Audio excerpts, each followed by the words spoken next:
Okay. When you start the machine, you need to go to system setup screen, make sure it's a 3-inch core, linear, shaftless. It will not run in shafted. We do not use the chuck overrides, that's for shafted. When you're in automatic, you run reverse on the bottom, forward on the top. You can run forward on the bottom, but it has to be in manual mode. Automatic has to run in reverse. Turret resets are there if you need them. Tensions are very easy. Up, down, all the way on pressures, all the tensions. Everything else is controlled from this screen. Counter, auto cut, auto knife, start and stop cycles.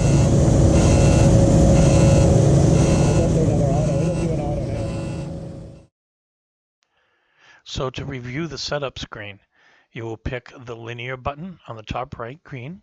Then you'll go down to the core size and you'll pick 3 inches. Then you'll go to spindle type and you will pick shaftless. The chuck safety override doesn't come into play on shaftless.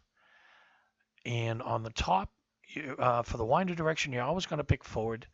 And on the bottom, you're going to pick reverse. And then you have the 2 red buttons, and those will be your turret resets. To move from screen to screen, you'll just push the button on the bottom left. This is the normal running screen that'll be showing while people are running the winder. You can see where the counter is. It shows what the set point is and where it actually is. You have a counter reset button. You have the lay on, auto. You also have the auto cut on and off. Normally, whatever winder you're going to be using, whether it's the upper or lower, you're going to have the lay on in auto and the auto cut in the on position. To actually start the turret to turn over to change roles, you will actually hit the cycle start button. They will not automatically start and turn over by themselves just because the counter has reached its set point. So the operator will have to go over there and hit the cycle start, and that will turn the turret over and allow him to do the cutover in manual or to have the cutover happen automatically in auto cut mode.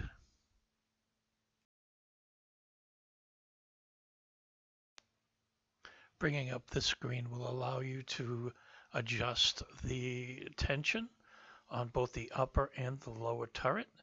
You would just click the plus or minus buttons until you had the desired setting that you were looking for. You'll also find a built-in troubleshooting manual in the software. So by, again, pressing the button in the bottom left corner, this will be one of the screens that you'll be able to bring up, and you should be able to solve most of the problems that you might have. These are the 5 screens that you can scroll through looking for what you need. Obviously, you have your main control screen, you have a system setup screen, tension screen, your recipe screen, and then you have your troubleshooting manual screen. This machine features a laser guard system, which will provide you a warning line, and then the red line that we painted on the floor shows clearly where the shut-off line is. So again, pay attention to what's about to take place in this next clip. All right, so What do you do with that cluster? anywhere, so from the red line in, right? Right. Out here you get a warning. If it's an auto, do not enter that red line. So you get a warning here, and then here, it'll just shut the auto cut off. Shut it off, and you'll have to reset the entire thing. Okay. If you go in and it's halfway turned, it will stop where it is, and it will not go back until you shut this machine down and And reset it. that's because of this line here. Yes. Okay. So yellow's warning, red you're screwed. Yeah. And if you enter it at any time, when it's rotating, you will have to reset it. This is the sequence that they'll have to do when the counter reaches its set point.